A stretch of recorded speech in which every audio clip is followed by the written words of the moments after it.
Perkenalkan, sebenarnya saya balik mas, bukan Santos Nugroho, tapi Nugroho Santoso. Tapi biasa dipanggil Santos. Saya sebagai perwakilan Sebumi cabang Jogja untuk saat ini.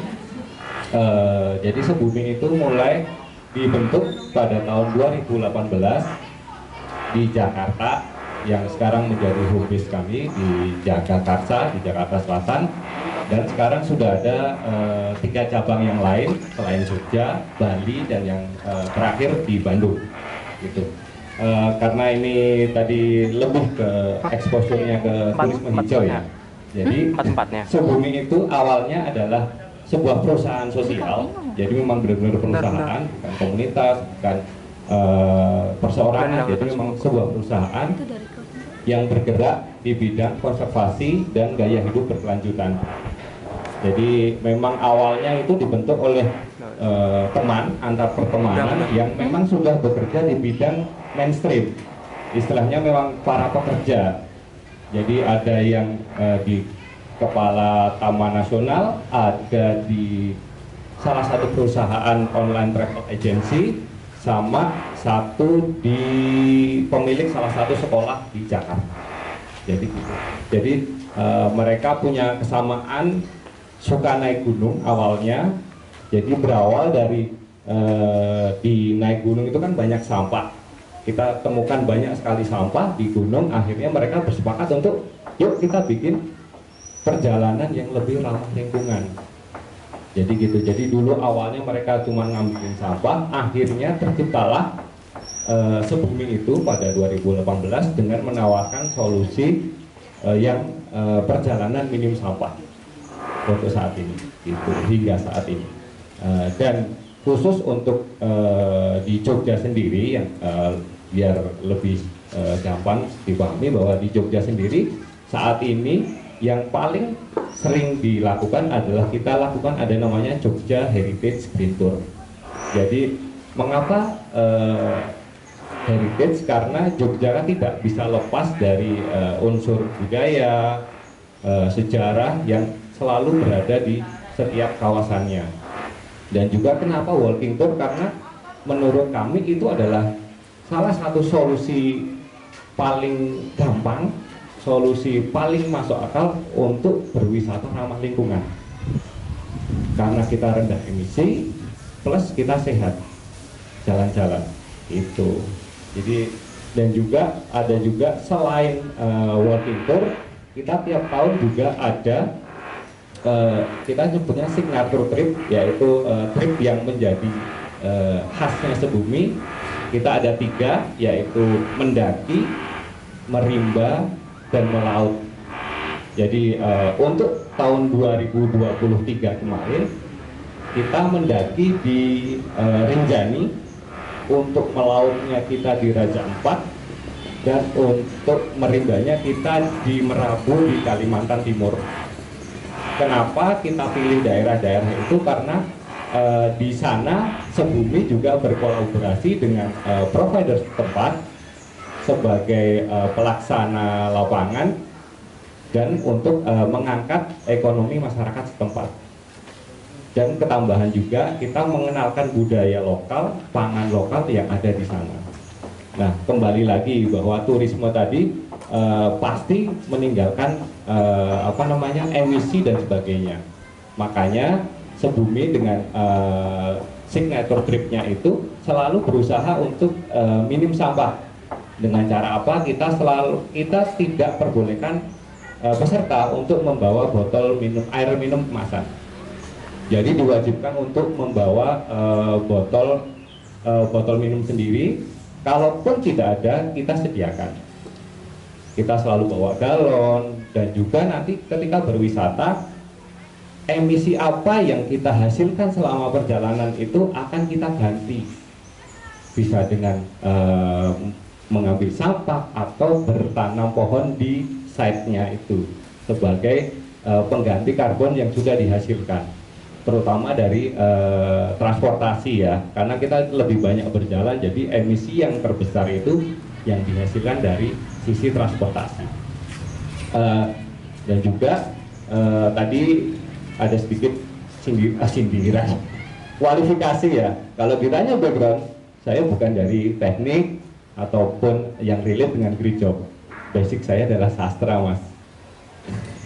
Jadi basic saya adalah sastra, teman-teman. Jadi sangat jauh dihadapkan dengan dunia green job. Tapi ya memang ada, mesti dari kita itu mesti ada panggilan kok. Misalkan kita mesti lebih suka lingkungan yang lebih bersih, berwisata yang lebih nyaman, melihat tempat wisata yang lebih bersih, lebih terawat. Meskipun menurut lensa itu tidak viral, tapi itu nyaman dilihat, lebih hijau, lebih bersih dan terawat. Gitu. Jadi itu sedikit gambaran tentang Sebumi itu apa. Nanti kalau belum ada jelas atau saya masih kurang, nanti silahkan ditanyakan oleh teman-teman. Terima kasih. Oke, terima kasih Mas Atos. Sudah cukup jelas ya, turisme hijau. Mungkin tadi saya note mengenai biasanya kalau kita berkegiatan atau turisme ada jejak emisi maupun jejak sampah. Jadi yang concern dalam turisme hijau adalah mempertimbangkan bagaimana emisi karbonnya maupun sampahnya. Itu menarik sekali. Kita geser dulu ya ke Mbak Indri dari Rapel. Sama pertanyaannya, mungkin boleh perkenalkan sedikit tentang Rapel maupun gimana sih ini apa namanya ya, kok ada aplikasi pengelolaan sampah dan sebagainya. Silakan Mbak Indri. Baik, terima kasih atas waktu yang diberikan kepada saya. Selamat pagi Ibu, Bapak-bapak, Mbak, Adik, teman-teman komunitas semua. Terima kasih atas waktu dan kesempatannya. Saya di sini mewakili manajemen Rapel.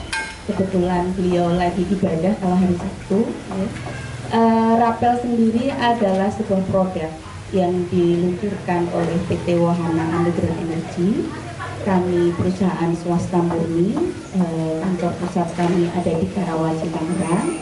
Di Jogja adalah kantor operasional pertama kami. Rapel pertama kali muncul itu di 2019, jadi adiknya Sebumi, selisih setahun ini. Kami muncul ketika setelah habis pemilu. Saat itu TPA Piungan pernah 1 minggu tutup. Nah, di sana sudah mulai ada gejolak pengesalan sampah. Terus akhirnya kita mencoba memunculkan yang namanya aplikasi Rapel.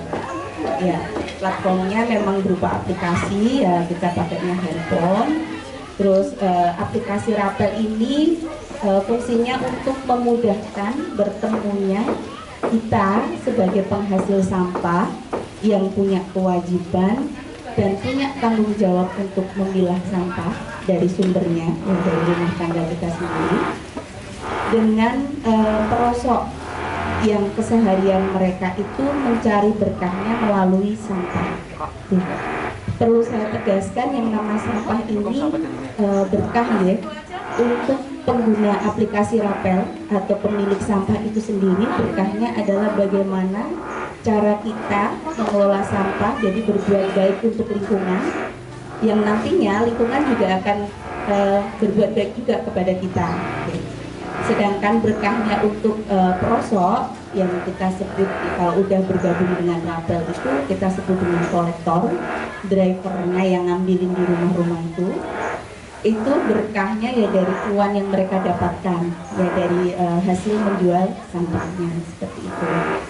Aplikasi Rapel ini diberikan di dalam aplikasinya, fiturnya itu diberikan informasi yang cukup lengkap, di mana kita nanti ketika posting, ketika dia memilah dan memposting sampahnya itu sudah secara otomatis itu terpilah, karena harga-harga yang diberikan itu sesuai dengan jenisnya, seperti itu. Kalau masih campur di situ nggak ada harganya, begitu. Nah, aplikasi Rapel ini sekarang ada di Tangerang, ada di Semarang dan di Jogja, seperti itu. Oke, baik, terima kasih Mbak Indri perkenalan singkatnya mengenai Rapel. Mungkin nanti kita bisa kulik lebih lanjut atau jika mau bertanya. Kita geser lagi ke Mbak Diah ya, silakan perkenalan mengenai sekolah Pagesangan dulu. Silakan. Selamat pagi, terima kasih teman-teman atas kesempatannya. Perkenalkan saya Diah, saya mewakili teman-teman di sekolah Pagesangan. Agak berbeda dengan Mas Santos dan Mbak Indri yang mewakili perusahaan. Kalau kami itu sifatnya komunitas. Jadi sekolah Pagesangan ini bukan sekolah formal, juga bukan sekolah yang berstandar kurikulum pada Diknas, tapi kami membuat kurikulum sendiri. Didirikan tahun 2008, jadi kalau sekarang sudah 16 tahun. Nah, di awal proses kami sendiri tidak membayangkan proses kami akan mengalami seperti sekarang. Artinya kami punya unit-unit usaha yang dikembangkan terkait pangan. Gitu. Jadi memang di awal proses itu 5 tahun pertama kami berusaha belajar mewujudkan bagaimana model pendidikan yang relevan dengan kehidupan. Jadi nggak hanya menyelenggarakan pendidikan untuk rutinitas, tapi 5 tahun pertama itu kami mencoba mencari apa sih sebenarnya yang dibutuhkan oleh masyarakat desa untuk terkait pendidikan.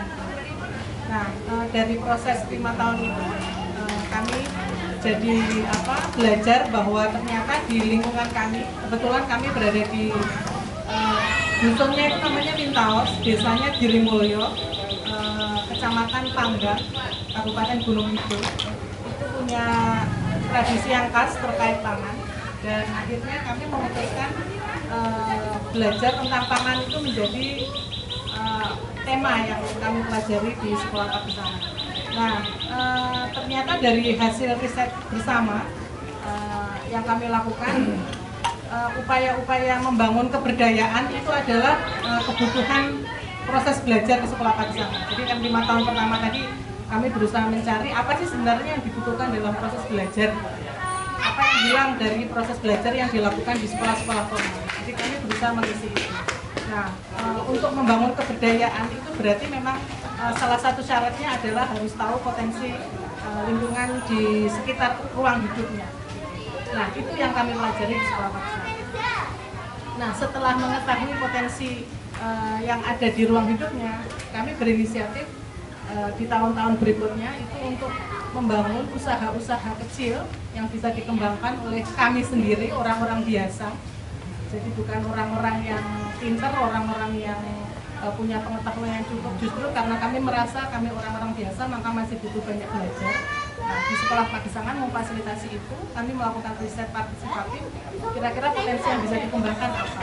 Nah, potensi setelah kami tahu potensi yang bisa dikembangkan itu banyak terkait dengan pangan, maka kami memutuskan untuk belajar banyak tentang sistem pangan.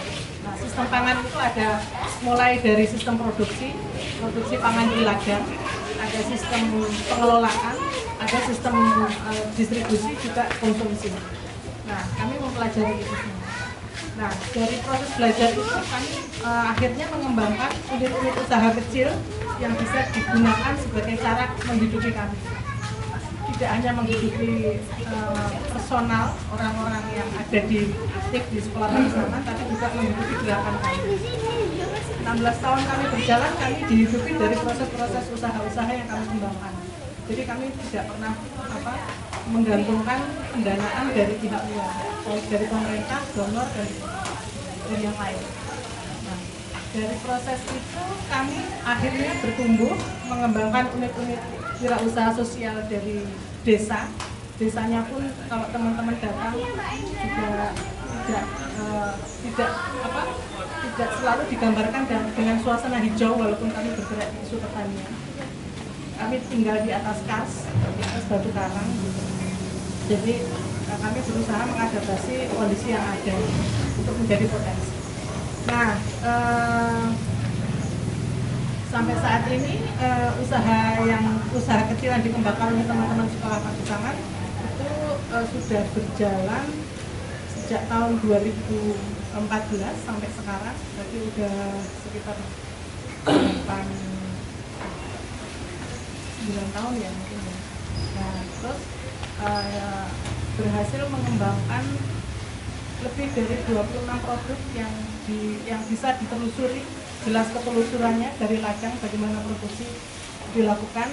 Jadi salah satu hal yang kami kembangkan itu adalah bagaimana setiap produk yang kami jual itu jelas ketelusurannya, siapa yang memproduksi, apa saja yang digunakan untuk memproduksinya, kemudian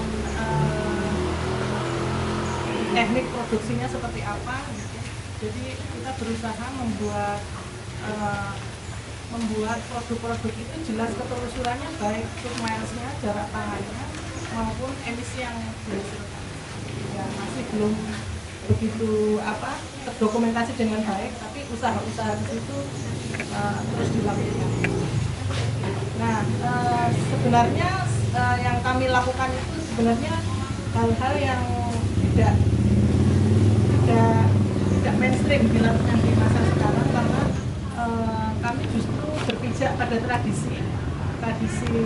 tradisi pangan yang banyak dikembangkan oleh generasi-generasi sebelum kita, yang nyatanya itu kalau ditelusuri jejak karbonnya itu rendah emisi, mulai dari sistem produksinya sampai sistem konsumsi. Jadi tradisi pangan yang dilakukan oleh generasi-generasi sebelum kita itu biasanya menggunakan jarak pangan yang sangat dekat, kurang dari 1 km. Kemudian juga apapun yang dibutuhkan biasanya ditanam. Jadi apa yang kita konsumsi itu ditanam sendiri. Kalau dalam bahasa yang umum digunakan ilmu sosial itu biasanya disebut subsisten. Dan pertanian subsisten itu sekarang menjadi sangat terpinggirkan oleh pertanian komersil, yang biasanya pertanian komersil itu dilakukan oleh sistem pangan global atau sistem pangan industri. Jadi yang gebrakan yang kami lakukan itu adalah melawan sistem pangan industri yang sangat besar sekali, raksasa. Jadi sebenarnya kami itu kayak gerakan yang kami lakukan itu kayak semut melawan raksasa yang sangat besar. Itu mungkin yang ya, wah, menarik sekali. Terima kasih Mbak Dia. Saya bingung juga mau merangkumnya bagaimana, tapi menarik tadi soal kalau Mbak Idri itu bilang rapel adiknya sebumi lah, ini dari 2008 apa di kakaknya kakak bener-bener atau enggak eyang oke ide ya.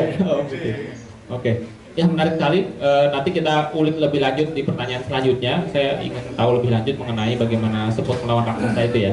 Nah, berkaitan dengan semut melawan raksasa dan kita bicara anti mainstream, itu pertanyaan selanjutnya ke Mas Santos ya. Bagaimana nih?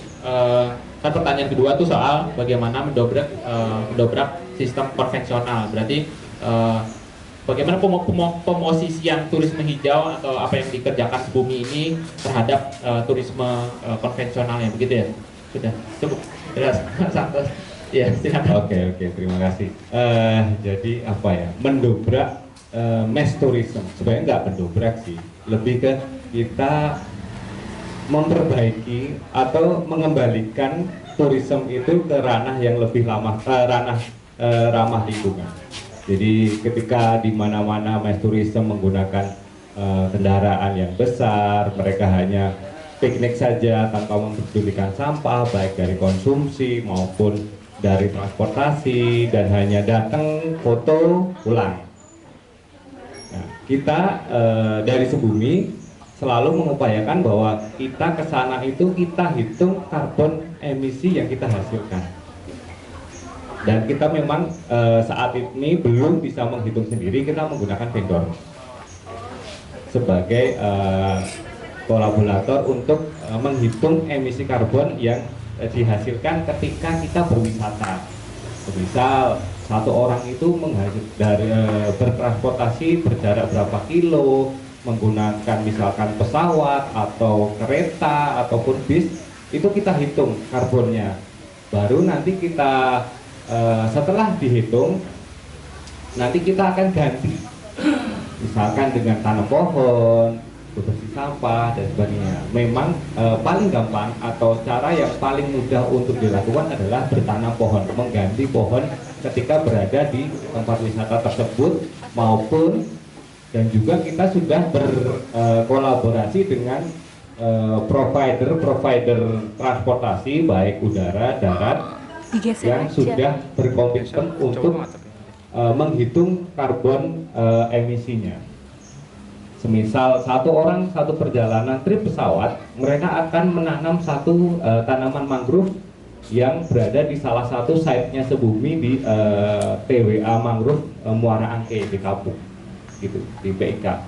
Jadi memang Sebumi juga memang menyediakan lahan-lahan untuk sebagai pengganti emisi karbon atas apa kegiatan turisme apa yang dilakukan oleh Sebumi. Jadi itu yang dilakukan Sebumi. Kita nggak bilang mendobrak sih, tapi lebih ke kita gini loh, teman-teman boleh seperti itu, tapi yang kita lakukan seperti ini. Kita menjual value, kita mengajak supaya lebih berkelanjutan.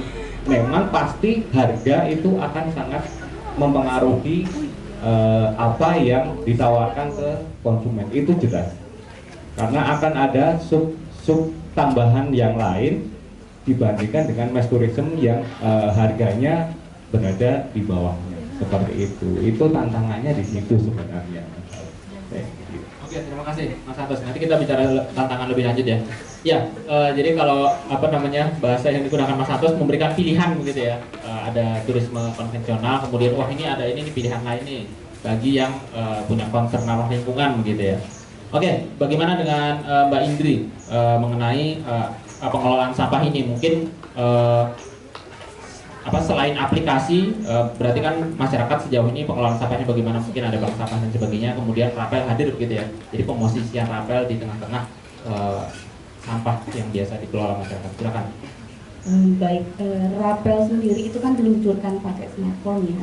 Ya bahwasanya bicara tentang dunia persampahan itu kan identiknya bau yang tidak sedap, terus jorok, menjijikan, seperti itu.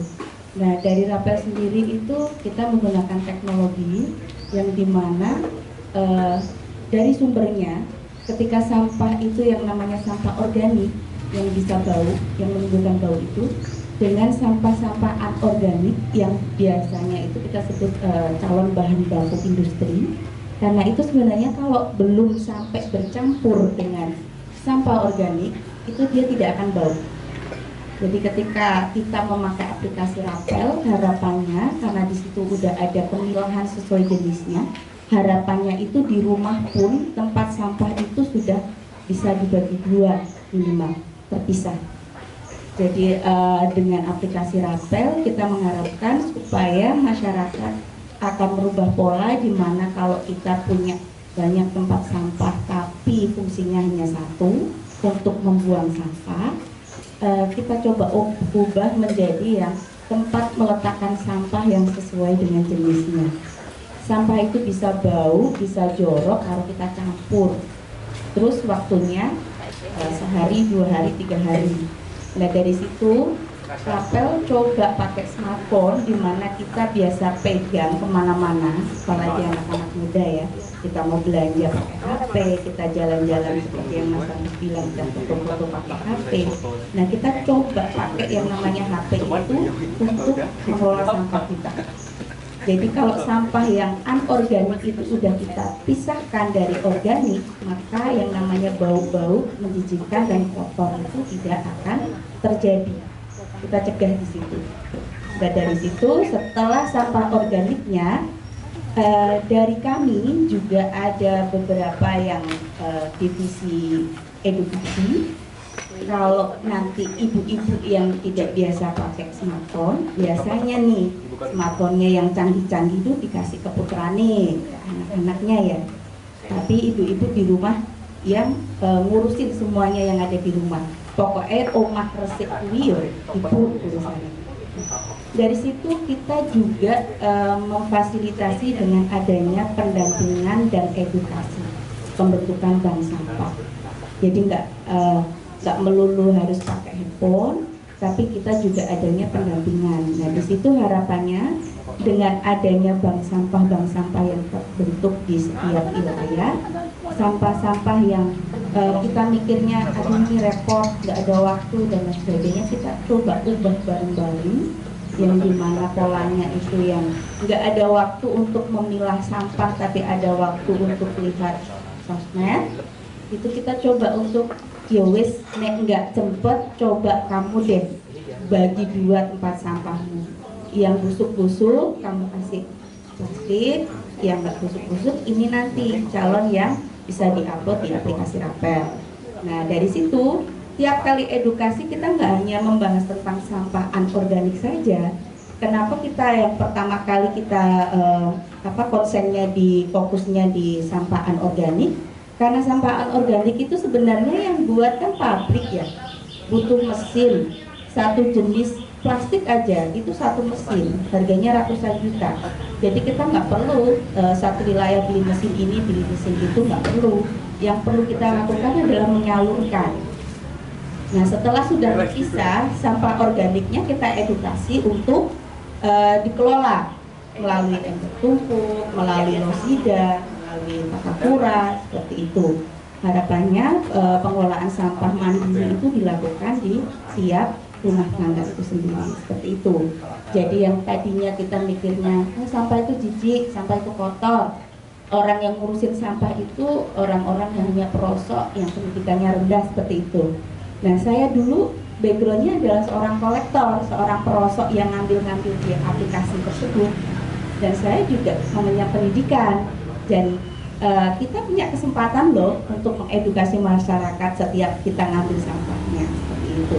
Jadi kita bisa tidak hanya memandang soal dunia persampahan itu sebelah mata, tapi yang kita lihat adalah sampah itu sekarang adalah akan menjadi bahaya terbesar, bencana terbesar kalau kita tidak ubah, kalau kita tidak perhatikan mulai dari sekarang, seperti itu. Terima kasih. Baik, terima kasih Mbak Indri. Di latar belakang juga Rapel adalah aplikasi, itu juga merupakan suatu ini ya, hal baru. Tadi juga yang saya ingat adalah bagaimana ini seperti memperkeren perosok begitu ya. Tadinya perosok itu mungkin hanya diketahui segelintir orang, terus wah ini hadir dalam bentuk aplikasi supaya lebih luas, supaya bisa lebih digunakan orang luas gitu. Di samping memang ini untuk meningkatkan pengelolaan sampah begitu ya, tadinya tidak dipilah kemudian jadi dipilah dan sebagainya. Oke, lanjut sama pertanyaannya Mbak Dia. Mungkin saya ingin mengulik tadi ya soal semut dan raksasa itu ya, bagaimana pangan lokal, pangan yang lebih minim emisi di samping sistem pangan yang ada saat ini. Oh ya, silakan. Ya, terima kasih banyak Pak Erwin. Terima kasih. Terima kasih. Oke, terima kasih teman-teman. Terima kasih. Saya mau kasih intro dulu teman-teman. Jadi di dunia ini ada dua sistem yang berjalan sebenarnya. Sistem pangan global dan sistem pangan lokal. Nah, sistem pangan global ini istilah baru yang sebelumnya adalah sistem pangan industri. Nah, sistem pangan industri itu menyumbang 44 sampai 57% emisi karbon yang menyebabkan krisis iklim yang sekarang kita tanggung. Nah, masalahnya sekarang ini kita tidak bisa terlepas dari sistem pangan global atau sistem pangan ini. Contohnya, teman-teman tahu ini kue apa? Yang salah ini apa? Donat ya. Oke, kita sebut donat. Donat. Terus ini pisang coklat. Ini panganan lokal atau panganan global? Kalau menurut teman-teman? Global. Kenapa global? Kelihatannya belinya tadi di pasar. Ya, belinya di pasar. Nah, tapi kita telusur. Pasarnya juga pasar dekat-dekat sini kan? Nggak sampai ke China kan? Nah, nggak. Tapi kita pengen tahu. Ini sebenarnya kalau dibuatnya, diproduksinya mungkin di Indonesia ya, sampai jadi donat. Tapi asal usul bahannya kira-kira dari mana? Dari donatnya aja. Donat dibuat dari apa? Tepung apa? Tepung apa? Gandum. Gandum itu diproduksi di mana? Ya, ada Ukraina bisa, dan Australia juga bisa, Amerika juga bisa produksi. Intinya dia diproduksi di negara 4 musim. Indonesia bisa produksi? Tidak sebulir pun. Tidak sebulir pun. Dan teman-teman tahu berapa konsumsi kita untuk gandum setiap tahunnya? 14 juta ton. Artinya kita itu sekarang menjadi juara 1 untuk importir gandum. Gandum menjadi bahan pangan yang paling termasuk yang nomor mungkin pokoknya dia 25% dari total konsumsi di Indonesia itu sekarang sudah diduduki oleh gandum.